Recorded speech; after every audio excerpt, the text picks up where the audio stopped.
L'homme le plus recherché du Canada est un Québécois, les gars. Vive le Québec, on a réussi à être les plus gros bandits du Canada. Les fugitifs les plus recherchés au Canada. C'est un exploit, on va pas se mentir. Nous avons ici quelques articles sur Radio-Canada et l'autre, c'est le Journal de Montréal. Ça va être intéressant, on va peut-être pouvoir apprendre un peu plus sur qu'est-ce qu'il fait. Mais juste avant, nous avons une vidéo encore de Radio-Canada qui explique qui est Dave Trunel. Donc, on va regarder ça et on va voir qui est ce bandit. C'est Dave Picturmel et lui, c'est Al Boivin. Deux Québécois qui sont au sommet de la liste des fugitifs les plus recherchés. Ok, donc il y en a deux.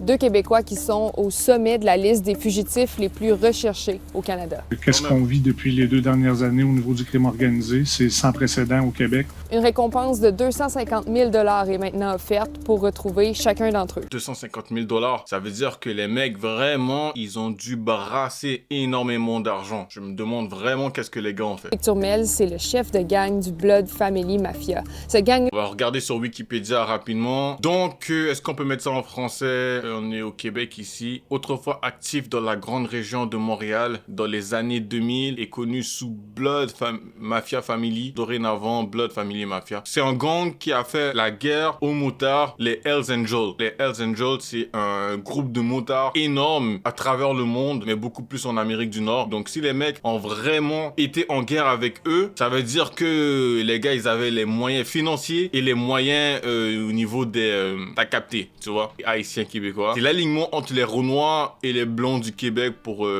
évincer les motards, pour vraiment prendre tous les territoires pour vendre les stupéfiants. Là est au cœur d'un conflit contre les Hells Angels dans la région de Québec pour le contrôle du marché de la drogue. T'imagines, tu te lèves le matin, tu prends ton café tranquille et tu vois ta tête, puis ils sont en train de dire que t'es ami avec le mec le plus recherché du Québec. C'est quand même une dinguerie. Le service de police de la Ville de Québec le recherche donc pour plusieurs accusations, dont trafic de substances, complot et agression armée. Lui-même étant une personne très violente, donc qui encourage ça, c'est sa marque de commerce. Donc, pour nous, ça devenait prioritaire, justement, pour ne pas que ça se répande. Donc, procéder à l'arrestation de Dave Turmel va assurément ralentir les ardeurs de plusieurs. Al Boivin, lui, Ça va rien changer, je pense. Honnêtement, si les mecs se font arrêter, il y en a juste d'autres qui vont prendre la place. Même que là, en ce moment même, c'est sûr que le mec, il est certainement en train de diriger à partir de l'endroit où le gars se cache. Mais je pense quand même qu'il y a un bras droit qui est là pour tout ce qui est être sur le terrain, vérifier les affaires. Parce que l'autre est tellement recherché qu'il peut pas commencer à se promener tranquillement sur la 25, tu vois. considéré comme un proche collaborateur de Dave Picturmel. Il fait l'objet de plusieurs mandats d'arrestation à l'échelle du pays en lien avec le trafic de stupéfiants. Pourquoi je vous parle de ça aujourd'hui? C'est parce que chaque année, le programme BOLO établit une liste des fugitifs les plus recherchés au pays.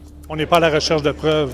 On est à la recherche d'informations seulement pour procéder à l'arrestation de la personne et de le traduire devant les tribunaux. C'est vraiment une information pour appréhender la personne et non pas pour venir témoigner. Donc, les identités de tout le monde vont être très protégées dans ça. Derrière chacune des 25 portes de ce calendrier se cache un chocolat, mais aussi un fugitif. Lui, c'est Dave.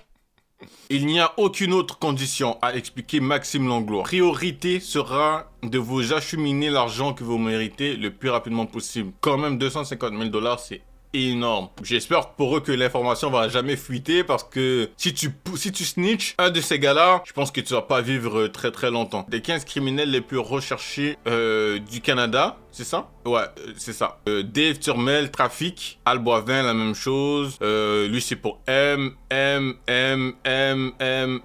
Bon, c'est tout M en fait. Tentative de M. Putain, ah ouais, les gars, c'est fou ça. Donc Dave et Al Boivin, eux, ils ont jamais commis de M. Mais pour de vrai, je suis quand même assez perplexe sur le fait de dire que les gars n'ont jamais connu un seul M de leur vie ou de tentative de M. Je pense vraiment qu'ils se sont pas fait prendre en fait. Vraiment intéressant, je savais pas qu'on avait des gros bandits comme ça au Québec. Je savais qu'il y avait quand même des voyous, soit à Montréal, il y en a plein, mais des gars recherchés au Canada au complet, c'est quand même fou. Ça veut dire que vraiment les gars, ils opéraient à travers le Canada, ils faisaient des dingueries à travers le Canada. Donc c'est quand même assez incroyable. En tout cas, c'était intéressant. J'espère que vous avez aimé cette petite vidéo information. Je pense que je vais en faire de plus en plus pour pouvoir développer un peu plus la chaîne, pour pouvoir attirer plus de gens que juste des Montréalais, tu vois. Montréal à fond, tu vois, mais quand même, il faut faire de l'oseille. Si vous n'êtes pas familier avec ma chaîne YouTube, pour l'instant, je fais que des vidéos sur le rap, globalement. Mais je vais bientôt faire des vidéos un peu plus storytelling. Je vais raconter des histoires. Si ça peut vous intéresser, abonnez-vous. Si ça vous intéresse pas, laissez un petit like. like quand même. Ça ferait plaisir. Donc, c'était Coucou Jean. Vous êtes sur la chaîne Coucou Land. Et on se dit à la prochaine pour une prochaine vidéo.